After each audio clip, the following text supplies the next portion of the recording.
Hello, everyone, and welcome back to another episode of Her Drive Podcast. This is the Sovereign series, and as the introduction states, this is an entire series built around women who are living very sovereign lifestyles, and we're discussing what sovereignty means to them, simultaneously how they were able to get there. And I apologize for the shakiness. My cat is being destructive. She's being very playful, not destructive, and it's just a little destabilizing. But anyway, I would like to introduce you all to today's guest. Malissia is a former dominatrix and the founder of Mistress Mindset, and she specializes in the art of female dominance. And I'm really excited to have you, Malissia. Thank you for joining Her Drive. Thank you for inviting me. I'm really excited about this. Fantastic. Well, I want to just dive right into your story. I think your former work and then also your coaching is so fascinating for so many people. So if we can just start at the genesis of whatever it is that is your particular story, and we'll go from there. Okay, so the building of the Mistress Mindset brand came from working as a professional dominatrix for over 6 years. And during my time as a prodom, I really built a successful business and I loved working in this industry. Although I felt at a certain point where I was reaching a sort of glass ceiling, and what felt like an industry and a place where I felt extreme freedom became a place where I didn't feel as free in self-expression and in being an online figure and to share what my experiences are openly, because there's so much stigma. And there is also a financial ceiling, I believe, in this industry. So I decided, due to the demand, there was a lot of demand for me to mentor. And even before I was ready, I had women for years being like, do you offer workshops? Can I work with you? Can I shadow with you during sessions? And I always refused because I didn't feel ready for something like that, because I was comparing myself to the women who teach in this industry and have over 20 years experience.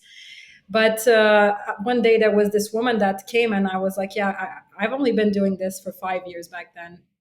And so I'm not really in a position to teach. And she was like, but I want to learn from you because of what you've built in only 5 years. And when I look at your brand, it really inspires me, whereas other brands don't. So that's why I want to learn from you. And I think you are this modern, more, actualized version of what a prodom is. And I really relate with you, whereas other women that may have 20 years plus experience, I can't relate with them. And that really brought something to my attention, that my level of experience should not limit me, because I knew I was breathing, eating, consuming only BDSM and femdom. That was all I was doing. I was obsessed. I was dedicated. I only was completely submerged and immersed in this world. So that's how I got to build what I built in little time. So I decided to think of what I want to create. And the first program I created was actually not directed specifically at prodoms. It is Divine Dom Awakening, which is my signature program. And that was really based on the skills, the knowledge, the tools, the wisdom, everything I acquired as a prodom. But how can I translate this into an experience where any woman can really tap into her inner mistress and live her life from this place of sovereignty, from this place of leadership, from this place of dominance? And it was a trial, like an experiment. I was like, okay, let's see how that goes. And I created the program and I thought, okay, I need 4 women to just test it out. And they ended up being 8, and the results were phenomenal. And then I was like, okay, I love doing this. Let's do it again. And I started doing courses more related to femdom and seduction until I got pregnant. And then I started rethinking everything about my business and if I want to stay in this industry. And that's when I decided to retire as a prodom and to fully step into coaching and mentoring women. And that's when I founded the Dominatrix Academy, which once again was something that I planned on doing only once in person. I had my dungeon and I was like, okay, let's host a training, a mentoring with women in person so that they can be in my space with my subs. I had everything I needed to train them. But then the demand was so high for women that were not in Montreal And I was like, okay, let me do it in parallel online as well. So I was teaching in person and online during the first, I was up until 7 months of being pregnant. And I thought that would be it. But then the demand only got higher and the feedback was so amazing and women wanted more. So I was like, okay, maybe this should be something that stays. And I relaunched it just right after giving birth. And now it's something that I will keep on teaching, although it will become a hybrid program. So things are constantly evolving and shifting, and I go with what people desire that lights me up as well. So I always gauge with my audience. I'm like, okay, you seem to want this. Do you want this? Because I plan on creating it this way. And their feedback fuels me and makes me create the things I create, and then it becomes magic. And to me, it's very easy to sell if people already want. They are actually more inspiring me to create what I create. And the whole brand is built around women developing this confidence, this courage to be this sovereign woman. And I really got to experience this side of myself thanks to female domination. But I understand not everyone wants to go in the industry of sex work and be a professional dominatrix. And it shouldn't be limited to that, to tap into this essence, this energy that we all have, our authentic power. I have chills with everything that you said. And I think that it's so beautiful that you're tapping into two markets, or maybe even more, but it's not, basically it all feeds down into female empowerment, whether they want to do this professionally or just step into it for themselves. And I've been following you for quite a while, and I didn't know about you until I took another training with another dominatrix over the winter time. And it was really empowering for me. And it was a decision, one, because I really enjoy like the kink life and I've have a lot of experience as a sub, but I wanted to be empowered after coming out of a very unhealthy romantic relationship. And I just felt not like the person who I used to be, who I thought was a leader and empowered and strong and like could say what she wanted. So in going through that training, it really helped me awaken some things within. So whether, women are wanting to do that for self-empowerment or for employment down the road, I think it's such a powerful offering that you are giving out to women. And I'm curious what your thoughts are around why there's so much demand for women to learn about this craft.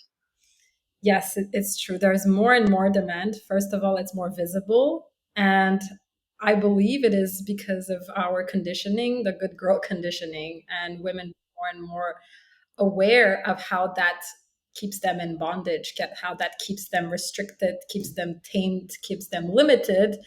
And the whole idea of reclaiming your power in the same dynamic that maybe made you lose your power, which is with men most of the time, is in itself a very empowering concept, because during this dynamic, this power exchange, where there is usually it's between men and women. Of course, it can be from any gender, but the most popular audience for female domination are men.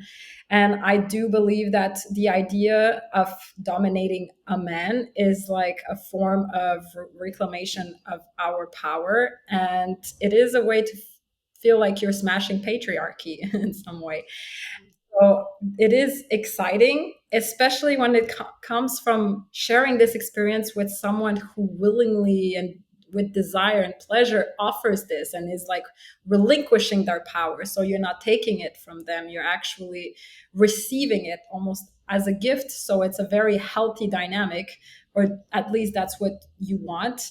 So a lot of women are attracted to this lifestyle, to this work, but not everyone is cut out to do it professionally. It is very different. And from my experience from working a lot with women, when you start your mistress journey and you're like, I want to be a professional dominatrix, there is this side we're talking about right now that is very inspiring, very like, whoa, that's going to be so hot, I'm going to be paid to dominate men.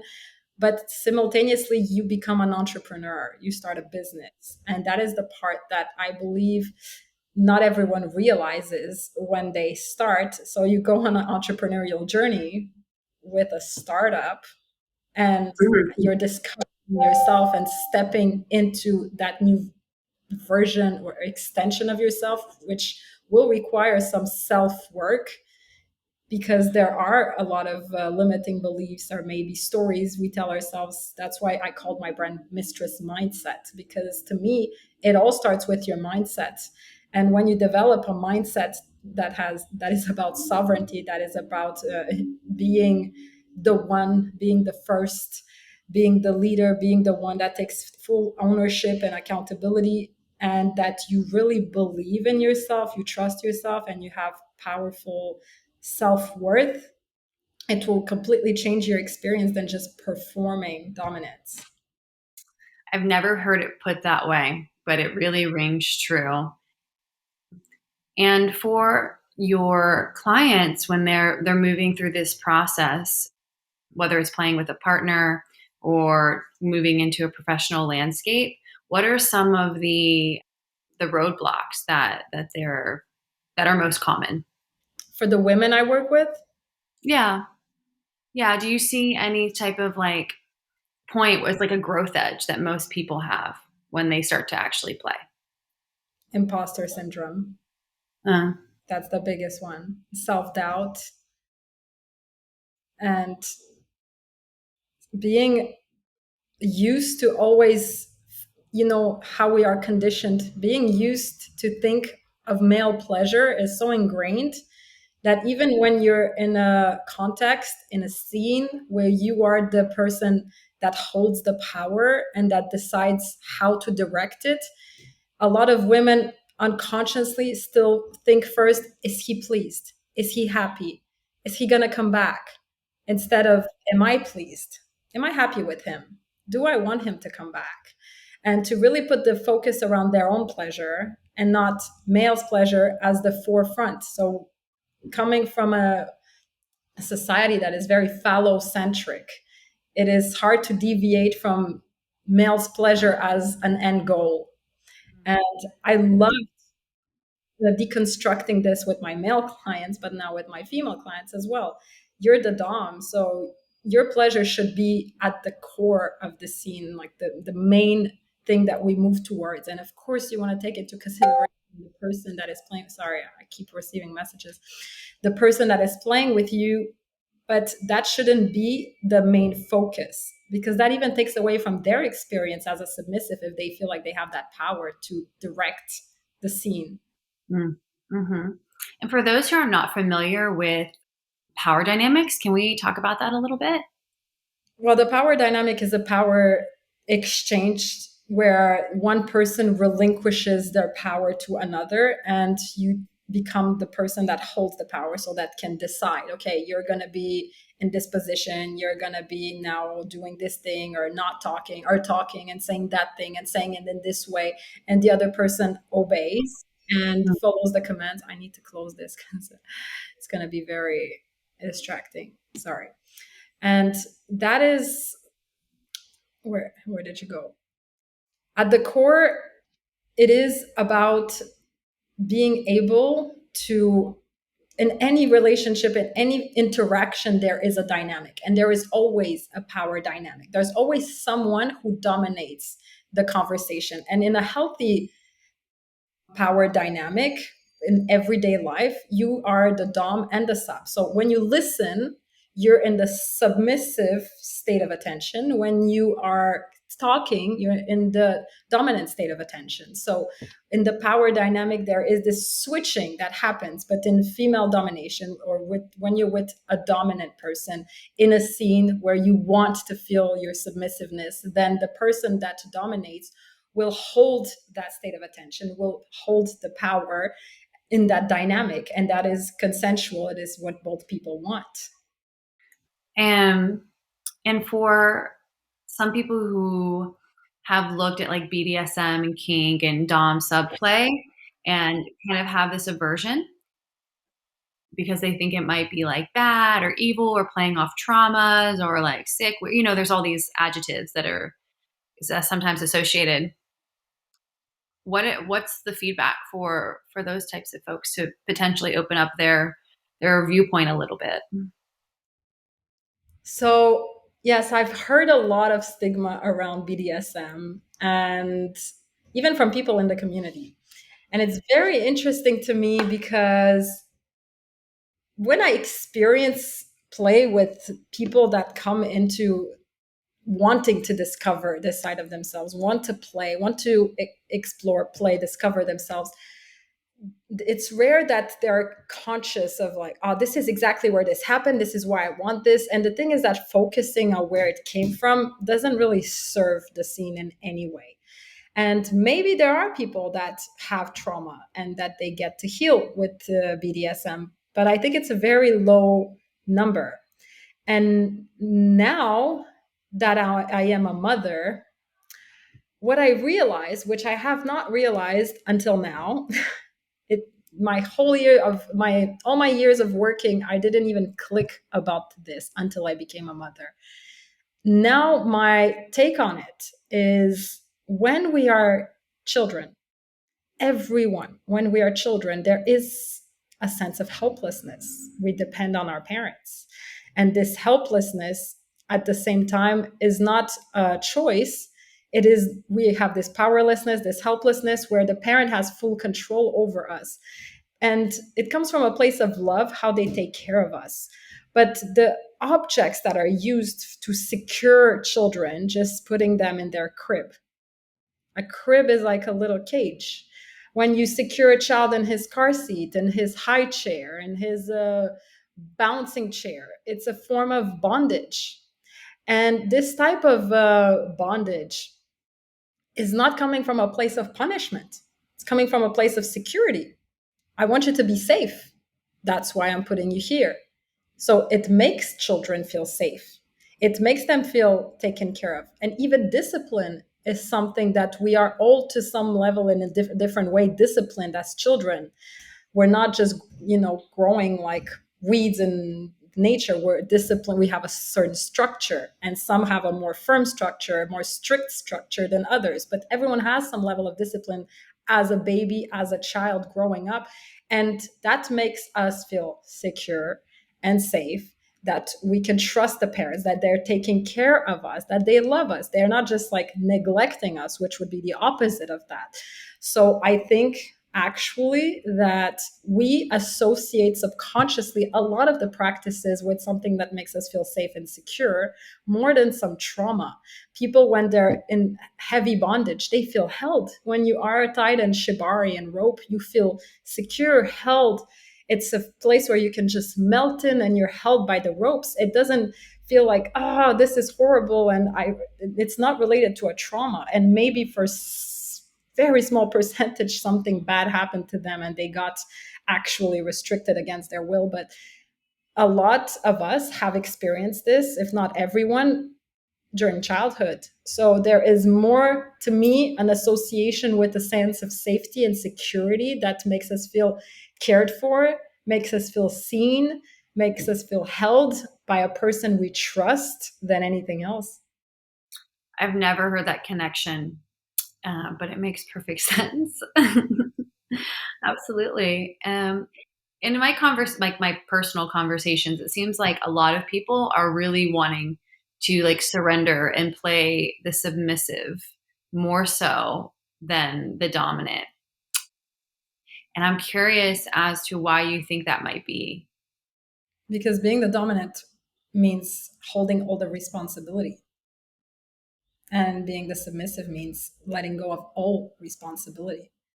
So it requires way more effort, way more focus, way more care to be, having power means having a lot of responsibility. And that's also the reason why a lot of people can't hold a lot of money, because the more money you have, the more responsibilities you have. So the more in power you are in any area, the more responsible you have to be. And people don't necessarily trust themselves to be that responsible. They don't trust their leadership. They prefer letting go and trusting someone else. Mm. Wow. That makes a lot of sense. I was thinking for a while it had something to do with not feeling nurtured in their own lives, like their day to day life, or maybe having too many responsibilities, or just, at some point for me, I'm the only person in my household. I have a business, I have my podcast, I have a lot of things happening. And there's some moments where I'm like, oh my God, I just want somebody to make this decision for me because I'm tired of making decisions. Yeah, But that's the reason subs want to submit. It's to let go and to be taken care of. And the dominant will love to take that role of and have that responsibility. So there is this sense of I don't want to have any more responsibility. Mm, yeah, amazing. So I'd love to talk a bit about how you got into this industry initially, and what your growth edges were, and dive into the beginning, because obviously have grown in such a powerful, amazing way to now be of service and guidance to others. So do you mind diving into what made you want to get into femdom work? Yes. So when I was 19 years old was the first time I entered the sex work industry. And it was not from an empowered place. It was from a place of self exploration, but to a certain degree, self destruction. I was in a place of my life where I was abusing drugs a lot and being completely lost on my path. And I entered this industry through a woman I was dating who was into porn, and she was in the industry. She was doing webcamming, and I got to discover this industry through her. And at first, it was really fun. I felt very free. I felt very naughty. I loved that. And it was me and her always and there was this one time where she was like, okay, there's this client that wants to pay us a lot of money for just a 15-minute video. We're just going to wear our normal clothes, me and you, just normal clothes. We're going to go to his place, and all he wants is for us to spit on him, kick him in the balls, and call him names. And he's going to be fully dressed, and he's going to pay us that amount of money. And in my mind, I was like, wait, that sounds too good to be true. And as a 19-year-old, I had not ever not only experienced this, but received that amount of money for such a short period of time and for doing something that sounded fun. So when I went, it was my first time experiencing BDSM without knowing it was BDSM. And the guy was so polite, so respectful, so shy. And we entered his home, and he told us, okay, so I'm going to be lying down on the floor, and you can abuse me ultimately. And I'm gonna film this. And then she took the lead, and she clearly had experience with him. And then I really let that side of me out. And I noticed how he was getting hard through his pants. And it blew my mind. I was like, wait, he's enjoying this. We're like degrading him and hurting him, and he's enjoying this. Wow. And when it was over, he was like, he didn't come or anything like that, but he thanked us. He gave us a bottle of, I think, wine or champagne, and he paid us. And that was it. And I was like, whoa, that was a great experience. And from then already was entering the industry with the idea of like, okay, I want to try more of these things, until I answered an ad online where it said, yeah, you're going to be a hostess, you're going to be paid a lot of money to do certain things that were related to like box matches, but you're going to be dressed in a kind of provocative way. And I was, okay, I had done worse than that. And when I arrived to meet the guy, it was so he asked me for a photo. I sent him a photo. He was like, okay, that's fine, we can meet. Gave me a address, location, and he was in his car. And I was like, where is he? He was in his car waiting. So I was completely reckless back then, and I just entered his car, and he was like, okay, so this is the deal. And it turned out to be an escorting agency, sort of, and he was a pimp. And back then, as I said, I was really not conscious of a lot of the decisions I was making. I was operating from a place of impulsivity and of why not? who cares? I did not really care about myself. And I accepted to start working as an escort for this guy who was taking half of my money, booking my clients in a hotel where we had to drink together a whole bottle of vodka before I start working. And I was clearly not fully conscious when a lot of the things were happening. And I realized that this guy was not good when we had a code. Every time that there was a client entering the room, I had to call him and give him this code saying if the room is good or if I don't like the room, which would mean, do I feel safe or do I not feel safe with this client? And one time there was a client that did not make me feel safe. And actually, I was actually pretty scared.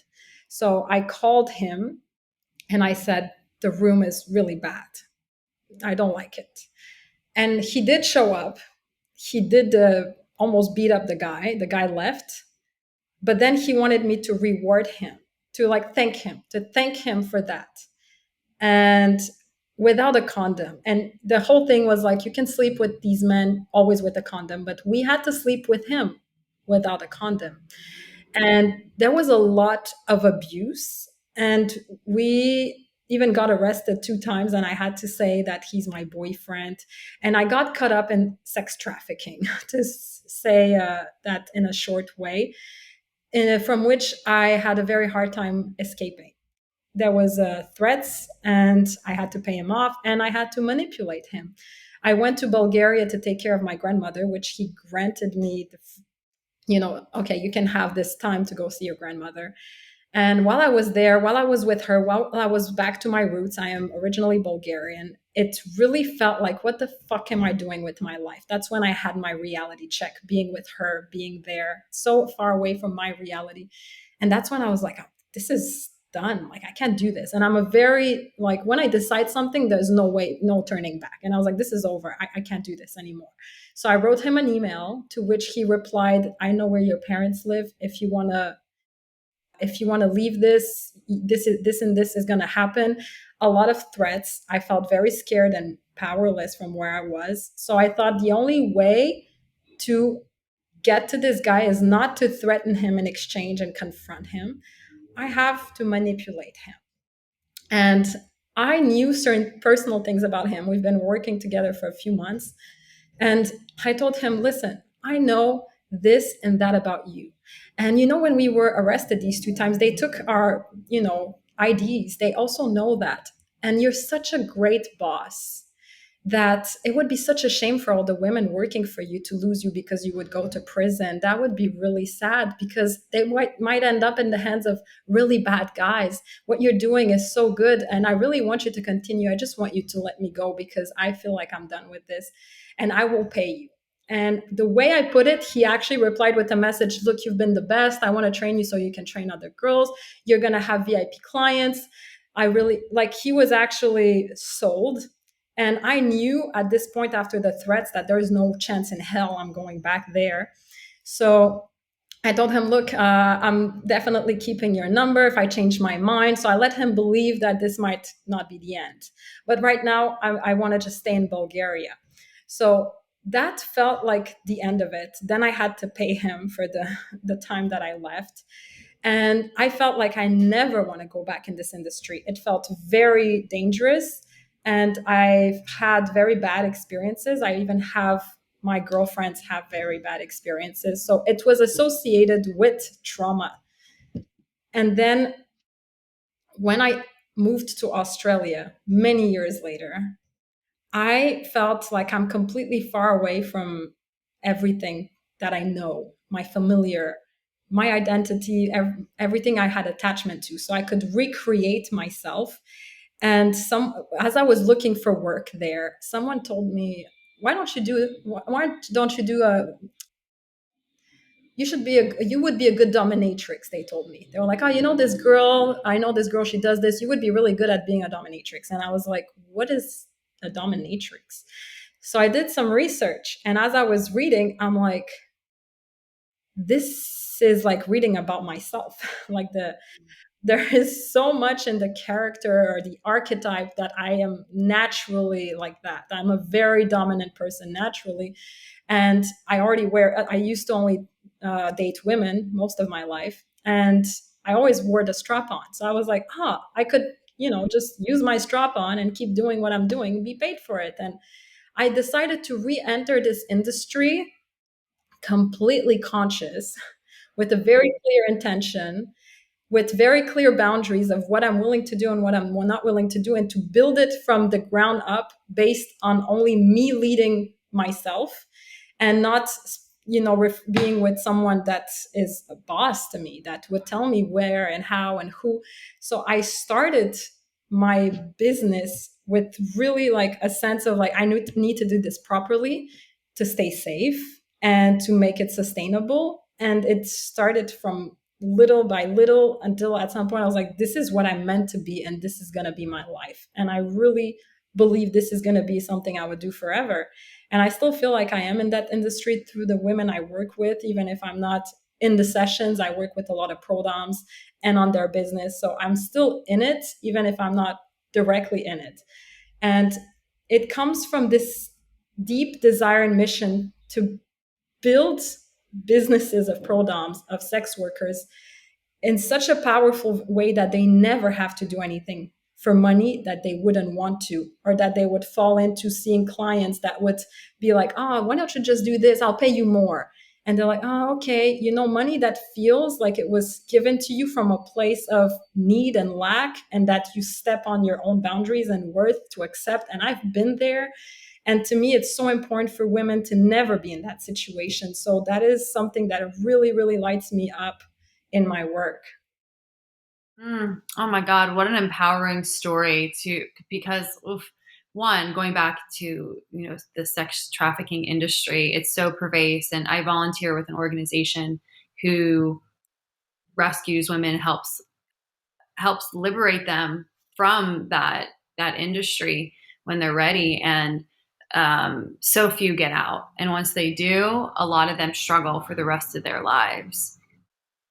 So I applaud you first and foremost for having that understanding of what was going on, and then the intelligence to know who you were dealing with. And these, for those who aren't familiar with sex trafficking, at least in like the Western world, here in the United States, most most women who are in the trafficking industry, they know the person who is like their pimp or who's trafficking them. And a lot of times it's interpersonal relationships where it's a boyfriend or a family member or someone within their community. And it becomes kind of, it happens over time. And it's not just, hey, you'll get paid if you do this with this person. It is a mental manipulation. It's a control. So it sounds like what he was doing through, the no condom thing and all the other insidious things he was doing was very quickly like trying to take control of your mind. And then also by offering you the position to be trained and to have power within his little world, could have worked and does work on other people, but it didn't work on you. And that says a lot about, your fortitude and seeing like, no, I'm done, I'm out, let me move on. So I applaud you so much. And I think it's a wonderful story for others who are in similar positions to see how they can transition their lives. It just takes some work and belief in themselves. Yeah, it is very, very hard. The thing is that I had just finished a degree in psychology. I was very unconscious in the sense of how I cared about myself. And at the same time, I could see everything he was doing. I just really didn't care. I was like, well, in the end, I'm making still more money and I feel free more than if I'm living at my parents and being paid minimum wage. So I was kind of self manipulating myself, or allowing him to manipulate me, until the day I decided and I saw, his true colors and how dangerous it is. And I was like, no, I'm never putting myself in that situation again, because I might never get out. Mm-hmm. Absolutely. Amazing. And I love that you took the empowered route. So for women who are working in the industry or wanting to go in, you mentioned there might be some dangers associated with it. What are some of the risks that prodoms are up against? Well, for prodoms specifically, it is less dangerous, definitely, than being an escort, because already I think the men that come see us are more scared of us with where they're going, all our equipment, and just that archetype is more scary. But I find what is scary is how we will enter this industry with the thought of like it's going to be easy, and that actually becomes really difficult, and that we can still be manipulated by clients who have more money. And you're the dom, but if your client has more money, who has more power in the end, and who holds the leash in the end, unless you really are in your power, and that money is not something that can make you bend in various ways, that you stay stable, then they can't hold that leash, even if you don't have as much money as them. But that groundedness. And I know doms that have accepted to do things that would be limits, or that simply would not feel empowered in being doms, because if the guy is saying something like okay, send me a photo of your feet, then write my name next to your feet, then do this, then do that, and then I'll pay you this, who's really dominating? Oh, I'm going to come for a session and you will do this, you will do that, you will do this, you will do that. And then when I ejaculate, I want you to tell me that I'm a bad boy or something like that. So it's like, who's leading? So I feel like entering with the idea of domination, you have to really be, you know, bringing that inner power, inner dominance into it, so it doesn't feel like you're performing, and in the end they're topping from the bottom, and you feel like you're at their service still, which in the end defeats the purpose of what you're seeking. I love that so much. That really explains how empowerment cannot happen. And what is the difference? Excuse me, I might sneeze. Excuse me. Yes. So escort work we know is sex work. It seems like a lot of people, at least in my world, didn't understand or didn't realize till I told them that being a dominatrix or a dom, it's sex work. So how do the two differ? I mean, we've explained power dynamics, but what are things that happen in like a dom session or don't happen in a dom session that would happen, outside of that scope of reality? Well, already it's the expectation is very different. So the client that books a pro dom or that books an escort is going to be a very different client. And when you book a session with a pro dom, already you go by her rules. You're not telling her, I want you to meet me there and to do that and to wear this. She's the one that's going to tell you that. And it is sex work because it is inherently a sexual experience. Even if most women don't get penetrated, most women don't get naked. Although if they want to, they can. It's up to them. It's not up to the client. That's already the difference. And a lot of doms like to do pegging, which is anal sex on men, which is sex still, even if it's with a strap on and a dildo, it's still sex. So if you think about it, your brain is your most sexual organ. So if you are talking to the brain in a sexual way, it is a very sexual context. And if there's money exchanged through that, it is sex work. Mm-hmm. Mm-hmm. Beautiful. What else? I guess diving back into like the topic of sovereignty.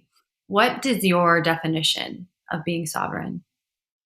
It's simply being fully in your divine power, divine dominant power.